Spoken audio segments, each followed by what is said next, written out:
Hey, what's going on, y'all? It's your boy E2 Blue coming back at you again. Take a little break to talk to y'all. Whew, that was a rough game last night, y'all. I'm telling you, like, second straight road loss. Normally we win on the road. Statistically, we lose at home and win on the road, but we won our opener, dropped both of the home games. I mean, the away games. Earl Thomas is as good as advertised. He got 2 interceptions. Now, granted, those interceptions were off of fluky-ass passes, but I'm not going to say that those interceptions were Dak's fault because they were both off of hitting the receiver. Blake Jarwin should have caught that. I know that the ball was high, but if that was Rico would have got that ball. I don't know why you throwing that to Blake Jarwin, but whatever. The first interception was off of Michael Gallup. It looked like he caught the ball and it just slipped out behind him, and Earl Thomas was there to grab it. But penalties, y'all. Now, we got some calls against us that was kind of fluky, too. Like that Tyrone Crawford hit on Russell Wilson. That was legal. His head was to the side. He didn't lead with his crown. This whole putting your body weight on the quarterback crap that they got going on that they're calling for. Obviously, these guys ain't never played football. When I tell you that when I played linebacker, when you're tackling somebody, there's no way... because gravity takes over, because there is something called gravity. When you're tackling somebody, you can't just grab the guy and then like, oh, I'm just going to lay to the side and hopefully I'm not on top of him. Okay, if you're on top of him and you're bearing your weight down on purpose, you can tell if somebody's doing that, like what Ndamukong Suh used to do. Now, that could be called for. But if you're tackling somebody and you both going to the ground because gravity puts you down naturally, then okay, there's nothing you can do about it as long as you get right up. Now, that's what he did. It was a clean hit. He wrapped him up, which some of these young players don't know how to do, obviously. Like I seen I seen a college game with a dude, it was when Virginia Tech played ODU, and the guy tried to tackle him with his back. He tried to, like, hit him with his back. How are you going to tackle him not even facing him? That's crazy. But either way, it was a clean hit. He wrapped him up and took him to the ground. And they called that. Come on now. They called it roughing the passer, but he had just got the ball off. If I'm already in the air lunging for you, there's no way I could pull back. You can't pull back once you're in the air. We're not superheroes. We can't just be like, oh, mid-flight and come back. You can't just be like, and come back. No, who does that? Come on now. Let's use a little bit of common sense here. You don't have to play football to learn that. That's life. That's physics. But either way, disappointing again. You know, everybody's going to say, oh, Dak Prescott didn't get it done. Dak Prescott didn't get it done. Yes, he made a lot of mistakes in this game. He has to get better. For some reason, I feel like Dak has lost his confidence. He's not playing like we know that he can play. We've seen a guy come in his rookie year that was poised. Somebody that was calm in the pocket and was able to deliver the ball. We're not seeing that with Dak Prescott anymore. Now, I would be a little more harder on him if I believed that he couldn't get it done. My philosophy is if I've seen you do it once, you can do it again. Because if Dak Prescott didn't have the ability to do some of the stuff that we're asking him to do, he would have never been drafted, 1. 2, again, he's done it his rookie year and he's done it some last year. So we've seen him do some good things. So those of you out there that's trashing him and calling him Dak Trashcott and this and that, I question your knowledge of football. Because first of all, it's not easy being a quarterback. And I'm not making excuses for Dak Prescott. Like I said over and over again, y'all. I don't know the guy personally. I tell y'all what he needs work on. He does need a lot of work. He does. But he's not to the point where he's not capable. That's what I'm trying to get y'all to understand. It's about being capable.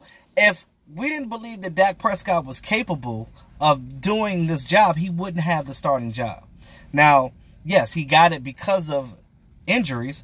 But if he was so bad, the team would have cut him. after the season was over and they would have got rid of him. But again, yes, this is his 3rd year, but it's a lot of different factors that play in that. You know, we have a lot of new players on this team. You know, he's still trying to find his way in the NFL. You look at a lot of guys when they play quarterback, they don't play until their 2nd, 3rd year. It's not like Dak Prescott had time underneath a quarterback to learn. He jumped right in. It's a 4th-round draft pick. He wasn't expected to ever start in this league. Dak Prescott in my opinion, would have been a career backup, and I would have been fine with that because he's a legitimate backup. But since he is now our starting quarterback, it is what it is. We have to get behind that, and as fans, we have to encourage him and be like, okay, he does do things good, but this coaching staff, with all the football and quarterback-minded coaches on the staff, Nussmeier was a former quarterback. Jason Garrett was a former quarterback. Linehan was a former quarterback. Kellen Moore just got out of the league and now is a quarterback's coach and can't do a damn thing to help Dak. I don't understand how this coaching staff cannot help Dak get him in a position to get better. Now, if you want to talk about fault, everybody is at fault. This whole offense faltered. From player execution was a problem, and coaching was a problem. Coaching is always a problem. Yes, penalties, fumbling the ball, being careless with the ball, that's what happened. Yeah, Zeke messed up, and Zeke needs to get better too. It ain't just on Dak. Dak knows what he needs to get better on. Dak needs to get better at his accuracy. Dak needs to get better at his vision, going through his progression, his reads, all that. Dak needs to focus on when he's throwing that ball and dropping back, planting that foot. Stop throwing the ball all floppy cock. Plant your foot, throw the ball. And I understand right now, I don't know if he doesn't have trust in the offensive line right now because Travis is not there. Obviously, Travis Frederick was key to this offensive line with the line calls. Now, I'm not really faulting Joe Looney either because Joe Looney has been solid. But again, you have a rookie that's right there at the left guard position, and he's still got growing pains. He still has to learn. You know, I don't care how high you were taken in the draft. It's still growing pains in this league, especially at a position like that where you're going against guys that are bigger and stronger than you. You ain't never had that in college because you were the big guy on campus. It's almost like when you graduate high school, you're a senior, you're the top.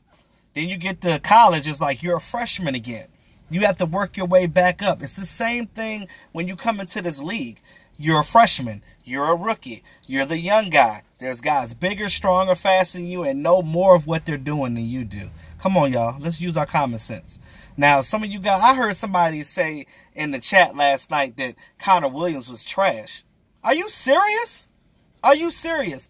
When that line was pulling, did you not see what he's athletic. He knows what he's doing.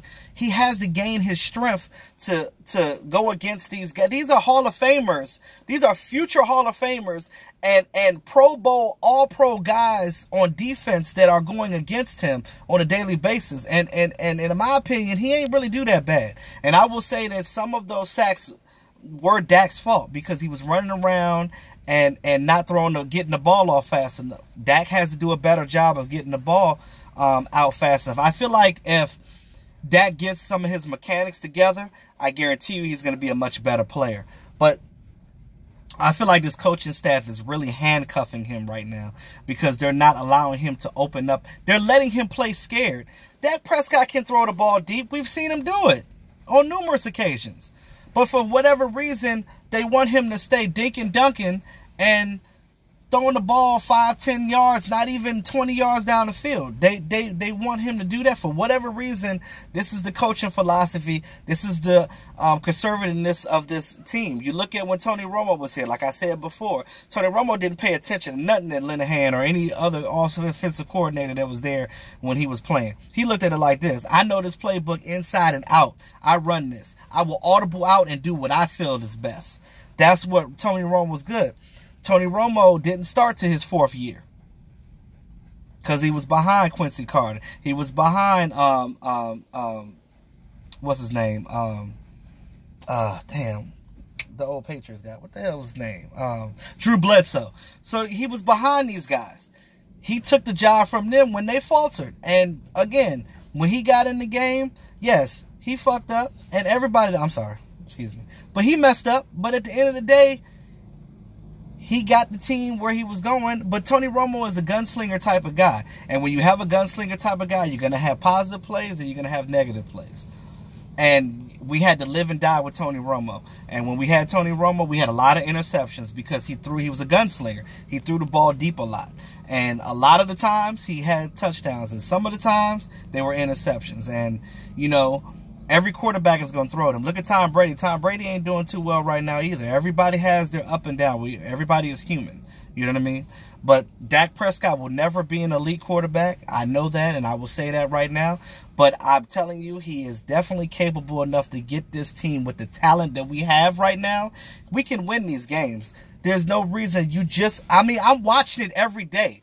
I'm paying attention. It's clearly execution on both his part and the coaching staff. But it's a little more of the coaching because you can tell... There's no way you're going to tell me that when they call better plays, how come he's successful when you call better plays, and then all of a sudden when you go back to the conservative stuff, it's almost like he doesn't know what he's doing. They are confusing him right now because they're going here and doing this and coming back and doing this. Dak, we want you to do this. No. Dak, go do this. You can't work under conditions like that. You can't be successful like that. Football is an ultimate team sport. Everybody has to pull their roles, pull their parts. Tavon Austin, every time he get the ball, it's positive. Give him the ball more. Throw Rod Smith in there. Do something different, man. Like, I mean, shout out to my man John G, DMV. He put a statistic out here this morning. Zeke Elliott has, what, 290-something yards or whatever? He's leading the league. Do y'all believe that? That Zeke Elliott is leading the league in rushing. What? And our offense is ranked 30th right now? That don't even make sense. But he's leading the league in rushing, and it don't seem like it because it don't seem like Zeke is really doing anything because we ain't getting no push. This is 8-9 men in the box, and Zeke is still gaining yardage. So we know Zeke is still Zeke. And all you keep saying that Zeke is fat, have y'all, no homo, have y'all seen the dude? Like, he's still cut. He didn't play preseason, so he was still kind of rusty. So he's getting back. And I'm looking at this game, and I'm seeing that he's starting to get back into his form. Hopefully next week we can get it done. But you also have to give credit to these defenses that we've been going against. We've been going against some stout defense. So because of that reason, he's still doing a good job. But Zeke can't fumble that ball like he did yesterday. That was I know the guy punched the ball out, but you got to be aware of your surroundings. You got to cover that thing up. So it was that fumble, Randy Gregory smushing the guy in the face with the ref right behind him. Come on, you can't do that. But I look at it like this. We have a lot to work on this offense because the defense cannot carry this team because you're going to get them tired. The offense has to be capable. They have to at least be a little bit above average for this team to win because you got to score points in this league. If you don't score enough points, you're going to lose every game, and that's the bottom line. You see what you did with the Giants and how you won that game because you went out and you were aggressive. You go out here and you drop another damn goose egg because you're not being aggressive. And you keep giving them the ball first and you're allowing the other team to dictate what you do as an offense. You cannot allow another team to dictate what you do as an offense because you're going to be a losing franchise all day, every day. And I'm telling you, if we lose against the Lions next week and if we lose against the Texans the week after that, somebody's going to lose their job because there's no way in hell you're going to sit here and tell me that the coaching is fine and the player development is fine because, again, Jason Garrett ain't developed a quarterback since he's been with this team. Neither has Linehan. So you look at the track record of mediocrity, and this is what we got. We ain't won a Super Bowl since the mid-'90s, and we won't until things change. And Jerry Jones needs to look at his team. And Jerry Jones was pissed last night. Bro, I love you, Jerry. I've met you, Jerry. You're awesome, Jerry, as a person.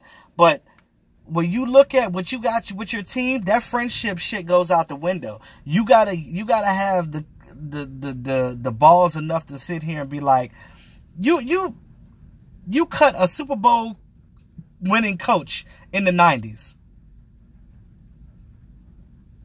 You let Jimmy Johnson go in the 90s.